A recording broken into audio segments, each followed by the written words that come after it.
Hello class 9 students. Today we will do chapter 4 of Ganit Manjari book, that is exploring algebraic identities की end of chapter exercise के question number 5 and question number 6. Question number 5 is find the possible expressions for the length and breadth of each of the following rectangles whose areas are given by the following expressions in square units. First is 25a square minus 30ab plus 9b square.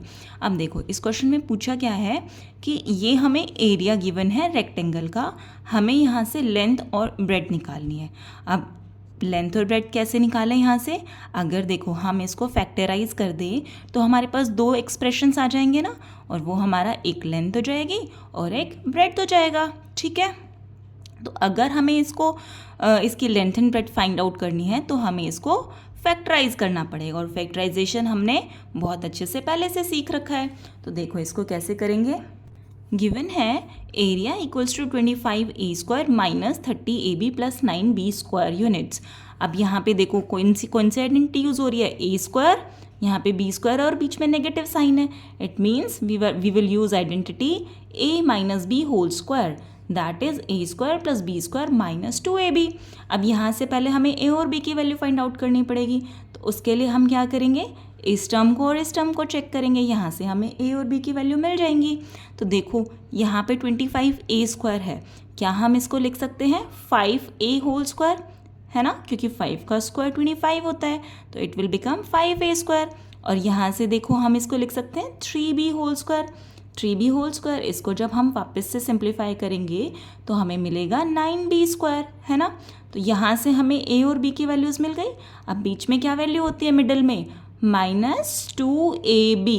a की value 5a है और b की value 3b है.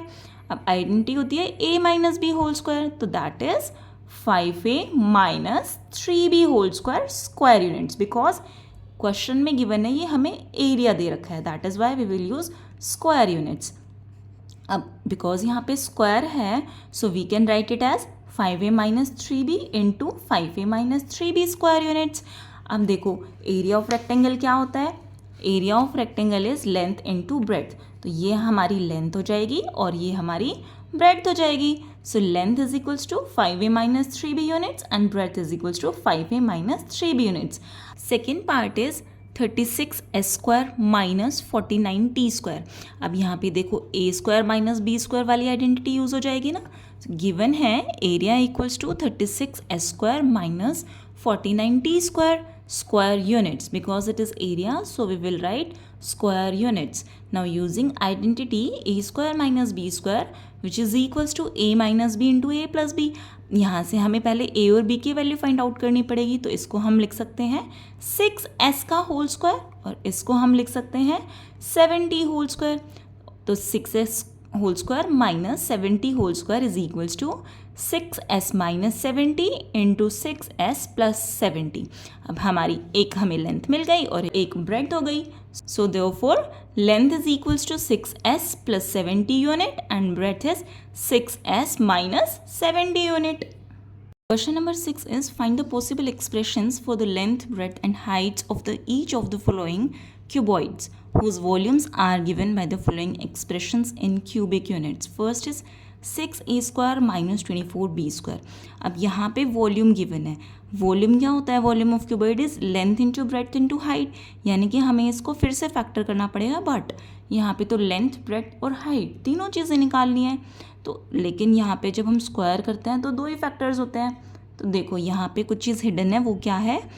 Common factor एक आता है यहाँ पे. ऐसे यहाँ पे हम लिख सकते हैं 6a square minus 24b square को 6 अगर हम कॉमन ले लें यहाँ से, तो देखो यहाँ पे बचेगा a स्क्वायर और ये हो जाएगा 6 4 ज़ा 24, तो 4b स्क्वायर. ठीक है ना. यहाँ से हमने जब 6 कॉमन ले लिया तो एक फैक्टर तो हमारा ये बन जाएगा और दो फैक्टर्स हमें यहाँ से मिलेंगे. Now we know that volume of cuboid is length, breadth into height. तो यहाँ पे आइडेंटिटी कौन सी यूज़ करेंगे हम? a square minus b square, that is a plus b into a minus b. Now volume is equals to 6 into, यहाँ पे 6 ही already था, a square minus b square में हमने आइडेंटिटी यूज़ कर ली, तो हमें मिलेगा ए माइनस 2b, बिकॉज यहाँ से देखो ए की वैल्यू तो ए हो जाएगी, और यहाँ से अगर हम b की वैल्यू चेक करें तो 4 को हम लिख सकते हैं 2, और b स्क्वायर को b लिख सकते हैं, और फिर होल स्क्वायर, तो ये हो जाएगा a square minus 2b whole square. तो यहाँ से a माइनस 2b आ जाएगा और a प्लस 2b हो जाएगा। Therefore length is 6 units, breadth is a minus 2b units, and height is a plus 2b units. Second part is 3ps square minus 15ps plus 12p. यहाँ पे देखो given है volume is equals to, ये हमें volume given है। अब यहाँ से देखो इसमें अगर हम 3p कॉमन ले लें, यहाँ से 3 तो हमें क्लियरली दिख रहा है, लेकिन देखो p भी हिडन है, यहाँ पे भी है, यहाँ पे भी है, यहाँ पे भी है। तो हम यहाँ से अगर 3p कॉमन ले लें तो हमारे पास जो नया एक्सप्रेशन है वो बनेगा एस स्क्वायर माइनस 15s, क्योंकि p हमने कॉमन ले लिया है, और यहाँ से बचेगा ओनली 4। ठीक है, अब देखो यहाँ पे हम कोई आइडेंटिटी नहीं यूज़ कर सकते, यहाँ पे स्क्वायर वाली टर्म है, यहाँ पे स्क्वायर वाली टर्म है, लेकिन यहाँ से अगर हम 2ab चेक करें तो वो हमें नहीं मिलेगा, क्योंकि b की वैल्यू 2 हो जाएगी, 2 इंटू 2 4 होता है, बट यहाँ पे 5 है। तो हम क्या करेंगे, we will use splitting the middle term method. तो 3p एज इट इज़ रहेगा। यहाँ से देखो 5s है, इसको स्प्लिट करना है ऐसे कि जब हम ऐड करें तो हमें -5 मिले, और जब हम मल्टीप्लाई करें तो हमें 4 मिले। तो ऐसे कोई दो नंबर्स कौन कौन से हो सकते हैं, -4 और -1। अगर हम -4 -1 करते हैं तो ऐड करें अगर हम उन्हें, वी विल गेट -5, और -4 और -1 को मल्टीप्लाई करते हैं तो वी विल गेट 4। तो therefore s square minus 4s minus s plus 4 cubic units will be our volume. यहाँ से देखो माइनस माइनस प्लस, -4s और -s हो जाएगा -5s, और 4 इंटू 1 is 4 हो जाएगा।